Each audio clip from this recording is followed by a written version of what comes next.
దివ్యాంగులలో ఆత్మవిశ్వాసం కలిగించాలని Kandukur sub collector Thirumani Sripuja అన్నారు.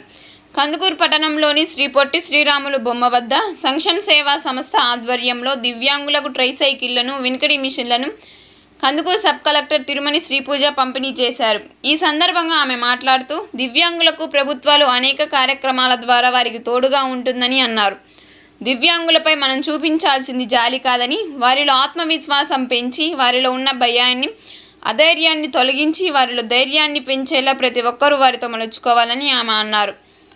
ఇంతటి మంచి కార్యక్రమంలో నన్ను భాగస్వాములను చేసినందుకు సంక్షేమ సేవా సంస్థ వారికి ధన్యవాదాలు తెలిపారు.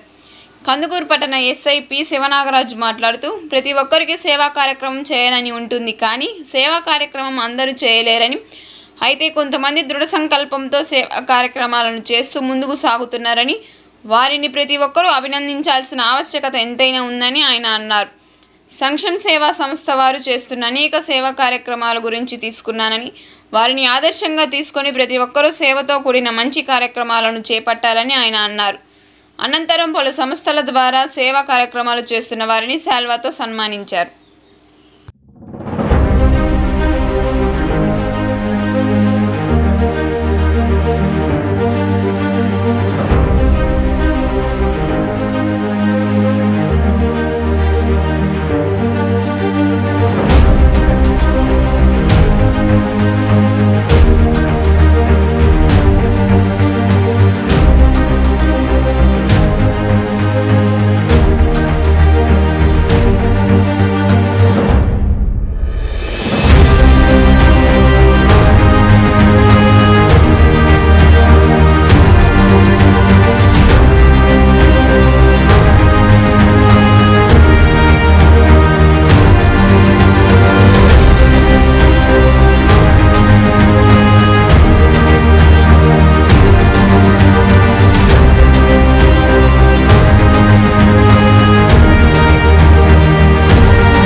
ఆలస్యం అయినందుకు నా క్షమాపణలు. అలానే ఈరోజు కొంచెం అర్జెంట్ రోజు కావడం వల్ల త్వరగా వెళ్లాల్సి ఉంది. కాబట్టి ఈరోజు మొదటిగా నేను సాక్ష్యం వాళ్ళకి ఇలాంటి మంచి కార్యక్రమం చేసినందుకు నా అభినందనలు.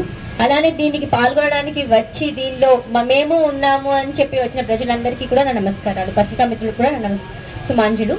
సో ఈరోజు మనం మన చెప్పినట్టు ఆల్రెడీ మన దేశంలో చట్టాలు, న్యాయాలు చాలా రకాలుగా దివ్యాంగులకు సమాన పీఠం ఇవ్వడానికి రకరకాల ప్రొవిజన్స్ ఏర్పాటు చేశారు.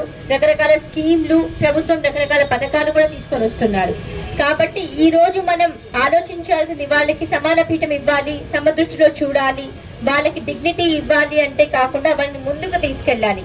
అందరితో సమానంగా చూడడం అయిపోయింది. 20 సంవత్సరాలు 30 సంవత్సరాల ముందు వాళ్ళకి మనం రకరకాల పరికరాలతో కానీ, రకరకాల ఫెసిలిటీస్ తో కానీ, రకరకాల యాప్స్ తో కానీ వాళ్ళకి మనం వెసులుబాటు ఇవ్వలేకపోయేవాళ్ళం. ఈ రోజు ప్రతి దానికి ఒక యాప్ ఉంది. ఫర్ ఎగ్జాంపుల్ మనకి ఏ ఫోన్ లో చూసుకొచ్చినా కూడా యాక్సెసిబిలిటీ అని ఉంటుంది. అది మనకి డైరెక్షన్స్ కానీ, ప్రతి ఏ బటన్ నొక్కాలో అన్నా కూడా అది మనకి డైరెక్ట్ గా స్పీచ్ టు ఆడియో ప్రకారంగా కానీ సో వెసులుబాటు ఇస్తూ ఉంది. టెక్నాలజీ అయితే ఏమి, ప్రభుత్వం అయితే ఏమి, పెద్ద పెద్ద ఇన్స్టిట్యూషన్స్ అయితే ఏమి, ప్రతిదీ కూడా దివ్యాంగులకి వాళ్ళకి ఎటువంటి ఇబ్బంది కలగకుండా వాళ్ళకి కూడా యాక్సెసిబిలిటీ అనేది సమానంగా కల్పించాలని చెప్పి ప్రయత్నిస్తున్నారు. కానీ ప్రజల్లో మాత్రం ఆ ముందు వరకు వచ్చేది చైతన్యం గాని, ఆ చేయి పట్టుకుని నడిపించే తత్వం కానీ ఇంకా పూర్తిగా రావట్లేదు. దివ్యాంగులు అంటే జాలి చూపించడం, అది మనం మానవత్వంగా చేస్తాం. జాలి చూపించడం సరిపోదు, చేయి పట్టుకుని నడపాలి. వీళ్ళు మన ఇళ్లలో గాని మన బంధువుల్లో గాని ఎవరైనా పిల్లలు శారీరకంగా గాని మానసికంగా గాని చిన్ని లోపాలతో పుట్టినప్పుడు ఏం చదువుకుంటారులే, లేదంటే ఇంతవరకు చాలులే అని మనం పరిమితి వాళ్ళకి సెట్ చేసేస్తున్నాం. ఇది కరెక్ట్ కాదు. వాళ్ళు ఏ ఇన్స్టిట్యూట్ కి వెళ్ళినా, ఎంత గొప్ప ప్లేస్ కి వెళ్ళినా కూడా వాళ్ళకి క్లియర్ గా వెసులుబాటు కల్పించే అన్ని రకమైన ప్రొవిజన్స్ ఉన్నాయి. కాబట్టి మనం ప్రోత్సహించి మనం తీసుకెళ్తే వాళ్ళు ఎక్కడికైనా వెళ్తారు. నేను లబాస్నా మా ఐఏఎస్ అయిపోయిన తర్వాత ట్రైనింగ్ అకాడమీ ఉంటది మస్సూరిలో మాకు డిజేబుల్డ్ వాళ్ళకి కల్పించే అవకాశాలు చూస్తే మేమందరం ఆశ్చర్యపోతుంటాం. అది కొండల్లో ఉంటుంది. ప్రతి మెట్టు దగ్గరికి డైరెక్ట్ గా లిఫ్ట్ లాగా చైర్ పైకి ఎస్కలేట్ అయ్యే చైర్ ఉంటుంది. వాళ్ళందరికీ హాస్టల్స్ పైన దానిలో ఉంటారు. ఇలాంటి వెసులుబాటు ఎందుకంటే అంత హార్డ్ టెరైన్, టఫ్ టెరైన్ లో కూడా వాళ్ళు ఏమీ కోల్పోకూడదు. ఐఏఎస్ అయిన తర్వాత వాళ్ళన్ని దాన్ని ఆస్వాదించాలి అని చెప్పేటప్పటికి ప్రతి ఇన్స్టిట్యూట్ ఇలా ట్రై చేస్తున్నారు. సో మనం మొదటిగా చేయాల్సింది ఏంటి అంటే, ఏదైతే మనం సమదృష్టితో చూడలేకపోతున్నామో అది మనం చూస్తున్నా కూడా పక్కన వాళ్ళు చూడలేకపోతే వాళ్ళలో చైతన్యం కల్పించాలి. 2, మన ఇంటి పక్కల గాని చుట్టుపక్కల గాని వైకల్యంతో ఉన్న పిల్లలకు గాని వీళ్ళకి మనం ఆత్మవిశ్వాసం కల్పించి నువ్వు సమానం కాదు, నువ్వు అందరికంటే ఎక్కువ, నువ్వు ఇంకా ఎక్కువ చేయగలవు అని చెప్పేసి మనం వాళ్ళని ముందుకు నడిపించాలి. 3, టెక్నాలజీ ఏదైతే ఉందో అది మనం తెలుసుకోవాలి. ఫర్ ఎగ్జాంపుల్ ఇక్కడ మనకి ట్రైసైకిల్ ఉంది. ట్రైసైకిల్ అనేది మనకి చాలా మంది మొబిలిటీ విషయంలో మొబిలిటీ కల్పించడానికి ఉపయోగపడుతుంది. కానీ ఇది కేవలం మొబిలిటీ వరకు. ఫోన్స్ లో రకరకాల టెక్నాలజీస్ వస్తున్నాయి. హ్యాప్టిక్ ఫీడ్బ్యాక్ తో స్టిక్స్ వస్తాయి అన్నమాట. అంటే వాళ్ళకి ఆబ్స్టికల్ రాగానే చిన్న వైబ్రేషన్ వచ్చి ఇటు కాదు అటు అని చెప్పే స్టిక్స్. సో రకరకాల టెక్నాలజీ ప్రకారం కూడా ఉన్నాయి. సో మనం వాళ్ళకి చైతన్యం కల్పించి వాళ్ళకి అవగాహన కల్పించి మనం ముందుకు తీసుకెళ్ళాలి. ఈ రోజు ఇక్కడికి వచ్చిన వాళ్ళందరికీ నా ధన్యవాదాలు. మీరందరూ కూడా మీ పరిమితిలో వాళ్ళకి చేతనంత సాయం, చేతనంత ఆత్మవిశ్వాసం చూపించండి. నేను మళ్ళీ చెప్పినట్టు జాలి, కనికారం ఇచ్చే పదాలు మనకి అవసరం లేదు. ఆత్మవిశ్వాసం, నువ్వు చేయగలవు, నీ పరిమితి ఇది కాదు, నువ్వు ఇంకా సాధించగలవు అని చెప్పగలిగేదే మనం. సో ఇలా చేస్తామని కోరుకుంటూ అందరికీ ధన్యవాదాలు. సక్షం వాళ్ళకి మరొకసారి కంగ్రాచులేషన్స్.